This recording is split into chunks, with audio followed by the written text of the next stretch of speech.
Welcome ladies and gents, Chris Andre here. You can find me at BetBoxing on Twitter, or of course you can subscribe to the channel Let's Talk Boxing. It's the return of ferocious George Kambosos. He'll be up against Maximus Hughes for the IBO Lightweight title. Kambosos of course has had the primary belts of all the governing bodies except this one, and although it's not as valuable as the other belts, it is the one trinket that he doesn't have in terms of recognized world titles, and he wants that one there. And at the moment MAXI Hughes has got it. It gives you a ranking, it gives you some good prize money, so obviously it's a route that Kambosos is looking to go down for a comeback fight. But this is a tricky comeback fight. He really needs to be on his game to beat MAXI Hughes, who's no joke. You know, I've just done a video talking about the state of the heavyweight division and the way that a lot of those B-type contenders are not fighting each other, and how the governing bodies just seem to arbitrarily give out random ratings. Ring magazines tend to be a little bit more structured, so the box recs, they're based on something a little bit more than just the opinion of, say, Maurizio Suleiman. But MAXI Hughes in the Ring magazine is ranked at number 9, and Kambosos is ranked at number 7. I think Kambosos has been a little bit hard done by because you've got the likes of Frank Martin, Isaac Cruz, Ryan Garcia, who are all ranked above him. And I can't see how you go. Maybe you can look at Frank Martin and Isaac Cruz and say, well, they've been winning. Kambosos has lost these last couple, albeit in an undisputed title fight. But Ryan Garcia is not as decorated as George Kambosos. He hasn't got the CV that Kambosos has got, and he got knocked out in his last fight by the regular title holder at lightweight. Kambosos lost on points to the undisputed champion. So I don't see what litmus test you use to rate him above. But nonetheless, the point is they're both serious guys. These are two top 10 guys who are looking to climb up and get themselves into a position to fight for major honours.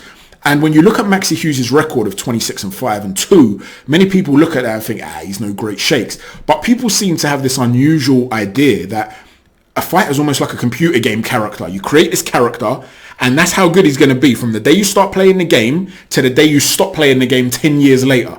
It doesn't work like that. Fighters improve and they also decline. And whilst people are aware that fighters decline, for whatever reason, if a guy doesn't start off his career particularly well, it's very difficult for him to shake off that negative stigma. The fact of the matter is, he lost to Liam Walsh, and it was listen, Liam definitely won the fight on points, but the rounds were interesting. They were competitive rounds. Since then, he's gone on a 7-fight winning streak, and he's beaten some really good names, some good fighters in there. John O'Carroll, Gotichigov, he's beaten Paul Highland Jr., Giovanni Straffon, he beat Ryan Walsh, he beat Kid Galahad, who's a good technical boxer, and he outboxed him.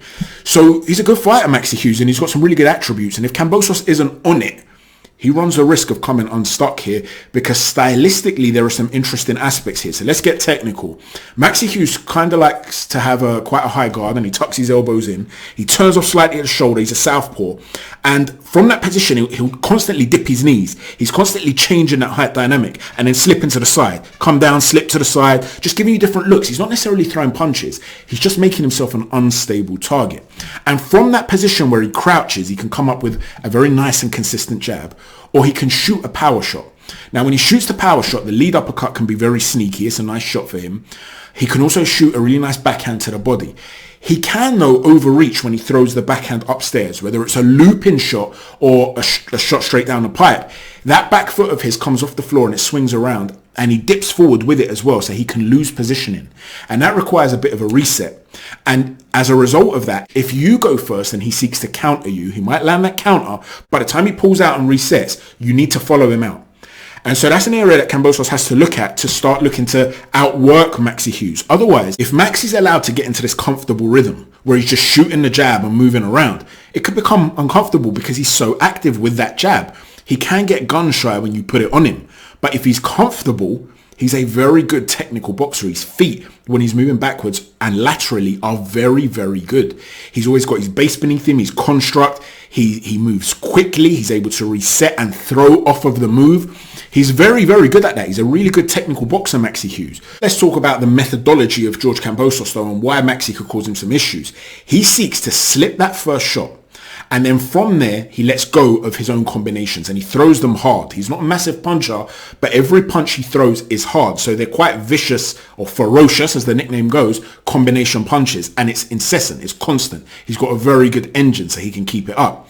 But when he throws that backhand, sometimes he throws it with so much velocity that back foot will swing around and will square up slightly. What MAXI does by exiting laterally might force Kambosos to run after him. And you'll often see Kambosos literally run after an opponent, right? But he's got this little technical error whereby the back foot of George's sometimes crosses over behind the line of the lead foot when you're moving to his left and he's got to move with you. And as a result of that, it requires a slight reset. As that back foot steps across, he can't punch from this position. His legs are crossed.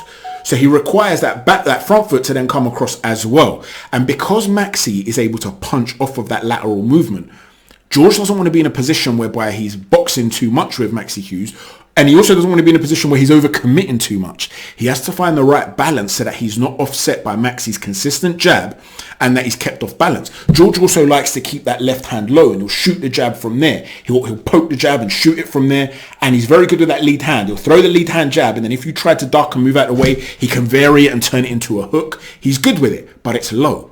And the jab of Devin Haney in that first fight was able to be laser-like, straight to the jaw, past that shoulder. So you got to be very careful when you're George and you're leading with that low hand. And really what George had to do was have more of a high guard and walk in. That's a whole other story. But the point is, he didn't really adapt his style. He adapted to try and take on a completely new style and try and go southpaw for the rematch. But George is what he is. He's a counter-punching pressure fighter. And if things get a little bit tough, he then will try and turn it into a brawl. He'll run inside and start throwing a lot of punches. He's got a lovely uppercut. But it still requires him to have the ability to bypass that initial shot and then set. And if Maxi Hughes doesn't allow that set, Kambosos could be made to be very uncomfortable here. The problem that Maxi has is that he can be made to be a little bit gun-shy sometimes. You saw when Liam Walsh was consistent with the jab, and it didn't always have a lot on it, but it kept him busy, and then he'd sporadically mix it up with something powerful, and he was just careful with his range.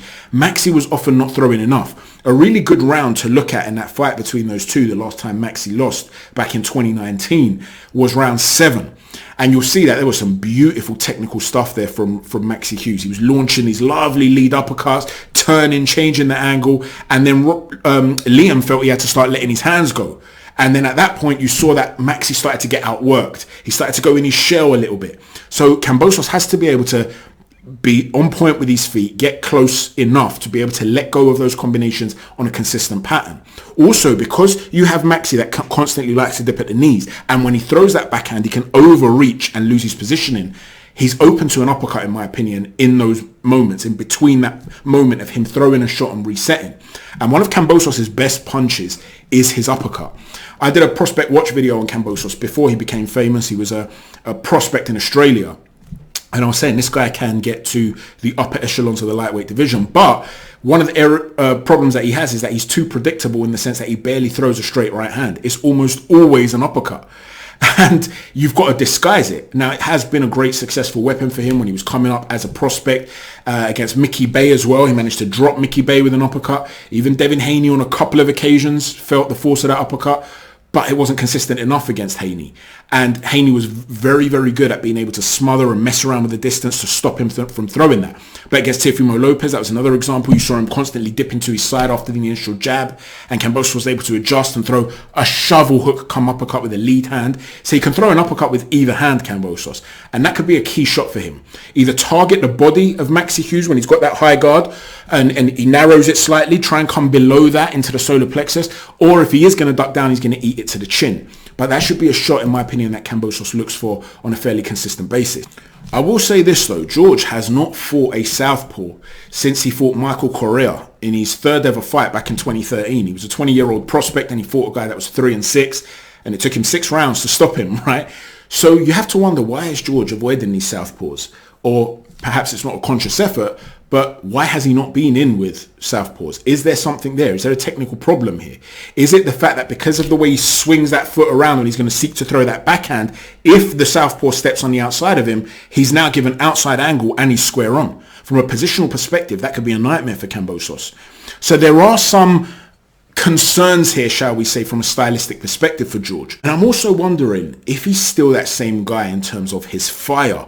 Remember, this is a guy that was not a rich guy, a massive outsider when he fought Teofimo Lopez. He was a road warrior going all over the world seeking to fight fights. He'd fought in Australia, in Thailand, in Malaysia. He'd fought in Greece. He'd fought in the USA, in the UK. He traveled everywhere. And then eventually, when he got his fight against Teofimo Lopez, he shocked the world. And then he got those 2 massive fights against Devin Haney. The contract was huge. I think he made something like 13 million. Now, when you've made that money and you're a young father, 2 young children, right?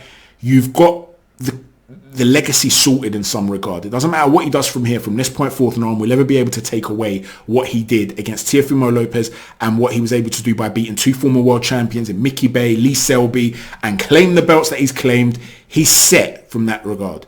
Does he still have the hunger to want to come again and win another world title? Because if he is getting outboxed here and he has to bite down on that gum shield and go to a place that he went to when he fought Teofimo Lopez, and make no mistake, Maxi Hughes is not Teofimo, but from a mental perspective, if that's where he feels he needs to go, is he capable of going there? The other thing you have to ask yourself as well is what he's like now without his old trainer Javier Centeno. He's changed trainer. He changed trainer for that second Devin Haney fight. And one of the things that Kambosos always used to do, which always went under the radar, I used to tell people about this and I've never heard anyone talk about this. And it was such a brilliant thing that Kambosos used to do. Whenever he would throw a power shot, a big right hand in particular, he would always roll under afterwards. Go and look at the Teofimo Lopez knockdown, for instance. He lands that big over the top right hand. Don't look at Teo, who drops. Watch Kambosos. He lands that right hand and then he rolls. Go and watch Mickey Bay, the knockdown. He lands the uppercut and then he rolls. Because if anything's coming back, it will whiz over his head. And he was so good at doing that. Entering the pocket by slipping that first shot, landing his own power shots, in the pocket, roll, change the height dynamic so that you can't counter him and then he'll go again. Against Devin Haney in the second fight, we didn't see that. Is that because he changed trainer and stopped working on the same sort of stuff? Because I don't see him doing it on the pads anymore like I used to either. So is it something that his new trainer is not emphasizing? Or was it just the case of the fact that he was so frustrated with Devin, stylistically was a nightmare for him, that he thought to himself, look, I'm not going to outbox him. So there's no point in me landing 1 or 2 and then seeking to roll and be defensively responsible. Instead of landing one and 2, I'm going to look to land a third because hopefully I can land something big within that and maybe turn the course of the fight. So he became defensively irresponsible to take risks in order to try and hurt Devin Haney. That's the other possibility. So I'm not saying he's necessarily lost that, but I didn't see it in the last fight and I haven't really been seeing it on pads. So there are question marks there for me, but how do I think the fight will go? Look, I think you have to judge them both based on the idea that they're at their best. And although stylistically, Maxi Hughes can provide some problems here, and I wouldn't be stunned if he really frustrates George, and George is not a massive puncher. If Kambosos needs a knockout here because he starts to lose the early rounds trying to catch up with the lateral movement of Maxi Hughes, this could be a really hard, long night for George. But ultimately, I feel like he's operated at a much higher level. And when he's on it, he's a very good fighter. But there's also that thing of the uppercut as well, which Maxi Hughes could fall into from a stylistic perspective. And because he consistently throws and he can set a tempo and maintain that tempo, he can make you gun shy. He made Teofimo gun shy at points in that fight. If Maxi Hughes can be made to be gun shy, why would I think that Kambosos would be incapable of doing that to him? So I think Kambosos, if he's really on it, will be able to come good sort of after the first sort of 5-6 rounds. I think it'll be competitive in that period. Then I think Kambosos could potentially really start to pull away from Maxi Hughes, probably win the fight on points. I wouldn't be surprised if maybe he was to drop Maxi late on, but I'm also in a position where I'm thinking he's a life dog here, Maximus. I wouldn't be stunned if the footwork is causing Kambosos some issues, and that southpaw stance, there's just one thing I can't shake off, and that is the idea that Kambosos has only ever fought one. Why? And in terms of that hunger, in that second Devin Haney fight, Kambosos did land a really nice left hook to the body late in the fight. And as Haney was standing upright near the ropes, he ducked forward and he stopped punching. He was hurt. And I'm sitting there and I'm thinking, George, you got to jump on him. And a number of seconds went by where neither guy was active. And I remember thinking to myself in that moment, was that George Kambosos, who's now made all the money that he's made, in a position where he was so tired that he couldn't possibly throw? Or maybe the poker face of Devin Haney tricked him? Or did we see an example of a guy that felt like he was a tough fight and he thought to himself, you know what, I'm going to settle for a points decision loss here. He won the first round, Kambosos, and he won the last. Maybe you could give him one more in between. But why didn't he sort of jump on him when he seemed hurt in that moment? Did he just not read it? Or is there that aspect where he's not quite got that dog in him that he used to have? It all depends, and I guess it's going to play out, and we're going to see very, very soon. Kambosos on points is my pick, but I think this is a really good fight. Let me know what you think, ladies and gents. Don't forget to hit a stiff jab on the like button, a right cross on the subscribe button, and an uppercut on the notifications button. Thanks for watching. Chat to you soon. Take care. God bless.